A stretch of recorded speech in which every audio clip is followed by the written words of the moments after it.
and this is my presentation on AppArmor and the Hypertext Transfer Protocol Secure. This is for ISA 4220, Fall 2025. So first we have the AppArmor overview. What is AppArmor? AppArmor is a built-in Linux security feature that works by limiting what applications are allowed to do. Instead of giving every program full access to the system, AppArmor sets boundaries so applications can only use the resources that they need. And this helps protect the overall system. Why use AppArmor? We use AppArmor because it adds an extra layer of defense to Linux servers by enforcing access control policies. It prevents malicious or misbehaving applications from causing damage. This helps reduce security risks and makes servers much more resilient to attacks. How it works. AppArmor works with predefined profiles, and these profiles act like rulebooks that tell each application exactly which files and system resources it can access. By controlling this at a fine-grained level, AppArmor reduces the attack surface, meaning there are fewer ways for attackers to exploit the system. AppArmor configuration and hardening. Installing AppArmor. To start, AppArmor needs to be installed and enabled on your Linux server, and this can be done with a simple package install command, sudo apt install AppArmor-profiles. This ensures that the basic profiles are in place. Hardening tips. There are 3 main tips for hardening security with AppArmor. First, always use restrictive profiles for applications that are higher risk, like web servers or databases. Second, it's important to regularly audit profiles to make sure no gaps or unnecessary permissions have been introduced over time. And third, confirm that AppArmor is set to load automatically at boot so protection is always active. Profile tuning. Profiles act like the detailed permission sets that define what each application is allowed to do. By fine-tuning these profiles, you can reduce risk even further. The idea is to follow the principle of least privilege. Only allow applications to access exactly what they need and nothing more. Next, we have HTTPS on Apache for Linux. To install SSL module to secure web traffic with HTTPS, the first step is installing the SSL module for Apache. This is done with the command sudo apt install apache2 openSSL ssl-cert, which installs both Apache and the necessary SSL tools. Enable and configure. Next, we enable the SSL module and activate the default SSL site configuration. This is handled with sudo a2nmod ssl and sudo a2insite default-ssl conf.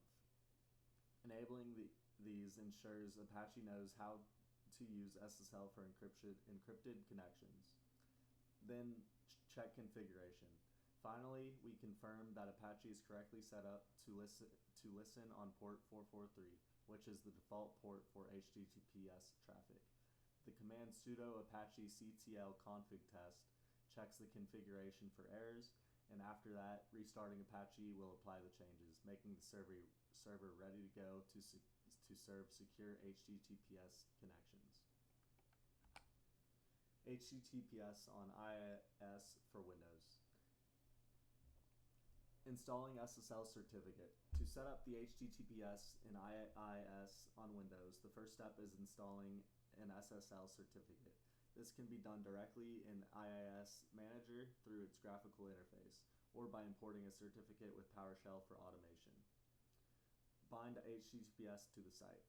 After the certificate is installed, we need to bind it to the website.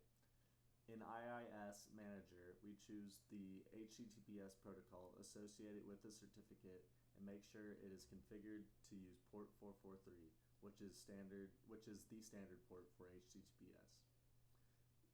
Then verify binding. Finally, we verify that everything is working, and you can use a browser to connect over HTTPS and check for the secure padlock symbol, or use scanning tools like ZenMap or Nmap to confirm the binding is active and the port is properly configured. This step ensures the site is securely serving traffic. HTTP versus HTTPS. HTTP is, as you're aware, hypertext transfer protocol, and then the S is the secure version of that. The key differences and security implications.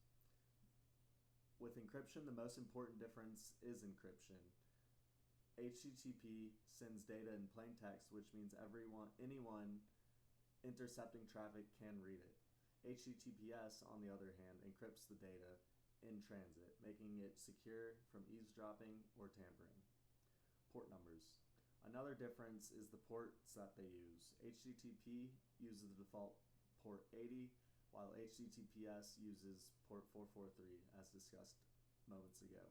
Port 443 is specifically reserved for secure web communication as well. SSL and TLS certificates. Finally, HTTPS requires an SSL or TLS certificate. These certificates verify the identity of the website and establish the encrypted connection. HTTP doesn't use certificates, which is why it's less secure and less trusted today. Hardening recommendations.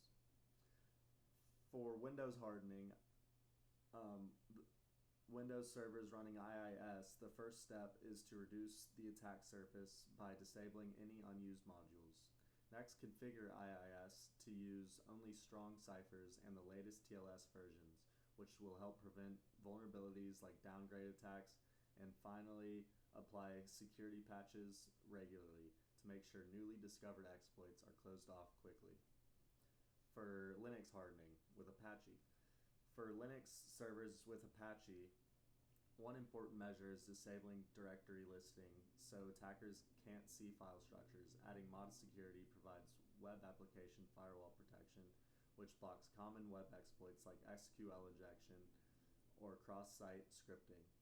Lastly, enforce strict file permissions on web directories so only the necessary users and services have access. In conclusion, my summary of my key points are: for AppArmor for Linux, to recap, it helps secure Linux servers by applying strict profiles that control what applications are allowed to do. This containment approach adds an extra safeguard against attacks. HTTPS importance. HTTPS is vital for protecting sensitive data in transit. By encrypting web traffic, it ensures confidentiality and trust. Both IIS on Windows and Apache on Linux should be configured to use HTTPS for secure communications. Server hardening. Lastly, ongoing hardening practices are essential. This means regularly applying security updates, configuring strong ciphers, and limiting permissions to only what is necessary. These steps will greatly reduce vulnerabilities and strengthen both Windows and Linux servers. Together, AppArmor and HTTPS are server hardening. Together, AppArmor, HTTPS, and server hardening form a layered defense strategy, protecting applications, securing communication, and reinforcing the servers themselves. And here are my references. These are the references that I used while preparing this presentation. They include documentation from Ubuntu, tutorials on configuring AppArmor and HTTPS, and the vendor resources from Imperva, JumpCloud, Aruba Cloud, and DigiCert. Together, they all provided both the conceptual background and the step-by-step configuration guides. Thank you for joining my presentation. I hope you have a good one.